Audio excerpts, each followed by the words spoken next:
ઠાયરો જાણો તો તમે બોધજો ને પોણી પેલી પાલ આ નીર ગયે નહીં નીપજે ને શિર પે ફરી રહ્યો કાળ એમાં આપણને આ માનવ શરીર મળ્યું છે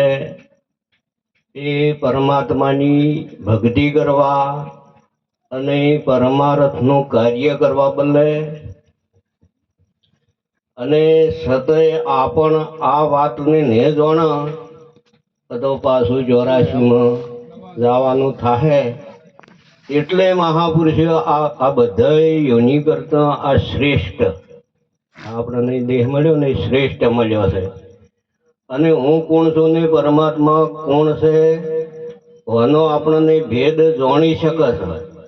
અને આ સંતો પાસે જવું પડે એટલે કોટિક જન્મના પુણ્યથી મળ્યું છે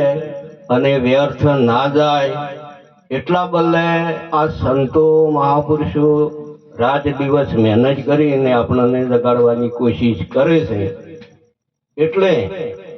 આ ભાયક જેને જેને ભાયક જાગે ને એ તો સંતોના શરણે આવી ગયા છે અને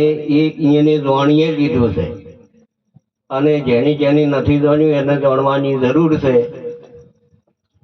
એક બાપાને પુત્રનું નામ હતું નારાયણ અને અવસ્થા થઈ ત્યારે યમના દૂતો આવી ગયા હતા એટલે ભાડે ને પછી એને છોકરાનું નામ નારાયણ હતું ને એટલે કીધું નારાયણ નારાયણ બેટા દોડજે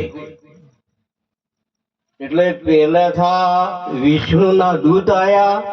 અને પેલા થા યમના દૂત આયા એટલે યમના દૂતને કીધું કે અમે લઈ જજો અને પેલા કહે છે કે અમે લઈ જાઓ એટલે યમના દૂતને કીધું કે તારે તમે યમરાજાને પૂછતા હો કે વિષ્ણુના દૂત આયા છે અમે લાવો કે ના લાવો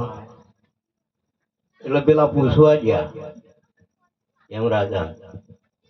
એટલે યમરાજાએ કીધું કે ભાઈ જો વિષ્ણુના દૂત આયા હોય ને તો આપણે લેવા જવરાય કેમ કે વિષ્ણુ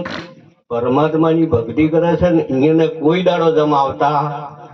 નથી અને આ તો પરમાત્માની ભક્તિ નથી કરતા ને અહીંયા બદલે આવે એટલે પેલા પછી પેલા પાછા વાળ્યા અને અહીંયાની કીધું કે આટલી કડા તો અમે એમ ગણતા હતા કે તમે સર્વશ્રેષ્ઠ છો અને તમારાથી કોક શ્રેષ્ઠ છે એટલે પેલા પાછા ગયા અને વિષ્ણુના દૂધ લઈ ગયા અને પછી અહીંયા જ્યાં જેડ કોઈ જલમ મરણ હોતું નથી એટલે આ જેને જેને ધર્મ નથી જાણ્યો એ ધર્મ જાણી લે અને એના બદલે આપણને દેહ મળ્યો છે તો અવશ્ય આપણે વ્યર્થ ન જવો જોઈએ. બોલો સદગુરુ મહારાજની જય.